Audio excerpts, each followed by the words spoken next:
வணக்கம். இன்றைக்கி நம்ம பார்க்க போகிற சமையல் இட்லி, தோசை, ஊத்தப்பம் எல்லாத்துக்கும் தொட்டு சாப்பிட்ற மாதிரி ஒரு சிம்பிளான சட்னி எப்படி செய்யலாங்கிறத பார்க்கலாம். ஒரு பேன் எடுத்துக்கலாம். தேவையான அளவுக்கு எண்ணெய் விட்டுக்கலாம். எண்ணெய் சூடானதும் ஒரு 50 கிராம் அளவுக்கு கடலைப்பருப்பு சேர்த்துக்கலாம்.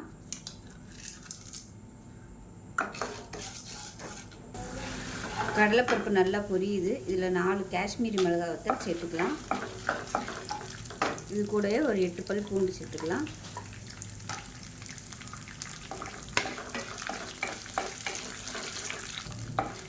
இப்போ பூண்டு லேசாக வதங்க ஆரம்பிச்சிருச்சு. இந்த ஸ்டேஜில் மீடியம் சைஸாக ஒரு பெரிய வெங்காயம் நீளமாக நறுக்குனதை சேர்த்துக்கலாம்.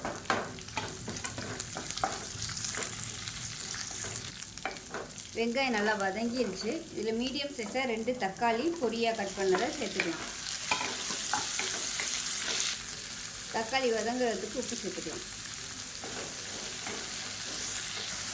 இப்போ இது வதங்கிட்டு இருக்கையிலே பொடியாக நறுக்குனா கொத்தமல்லி எல்லாம் சேர்த்துக்கலாம்.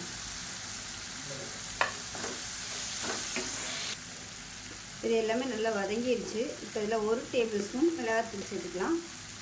கலருக்காக காஷ்மீரி மிளகாத்தூள் சேர்த்துருக்கேன். இது வந்து காரத்துக்காக மிளகாத்தூள் சேர்த்துக்கலாம். இதையும் சேர்த்து நல்லா வதக்கிடுச்சு. இது எல்லாமே நல்லா வதங்கிருச்சு. கேஸ் அமர்த்திட்டு ஆறுனதுக்கப்புறம் நல்லா அரைச்சிட்டு பார்க்கலாம். இப்போ சட்னி நல்லா நைஸாக அரைச்சாச்சு. ஒரு பவுலில் ஊற்றிக்கலாம். இந்த சட்னி வந்து நல்லா தண்ணியாகவே வச்சுக்கோங்க. இந்த சட்னி நல்லா தண்ணியாகவே வச்சுக்கோங்க. இந்த அளவுக்கு அப்போ தான் நல்லா இட்லியில் வந்து ஊற வச்சு சாப்பிட்றதுக்கு நல்லாயிருக்கும்.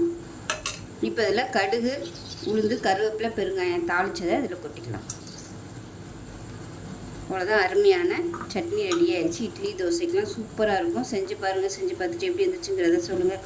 வீடியோ பிடிச்சிச்சின்னா லைக் பண்ணுங்கள், கமெண்ட் பண்ணுங்கள், சேனலை சப்ஸ்கிரைப் பண்ணுங்கள், பக்கத்தில் உள்ள பெல் பட்டனையும் ப்ரெஸ் பண்ணுங்கள். நன்றி.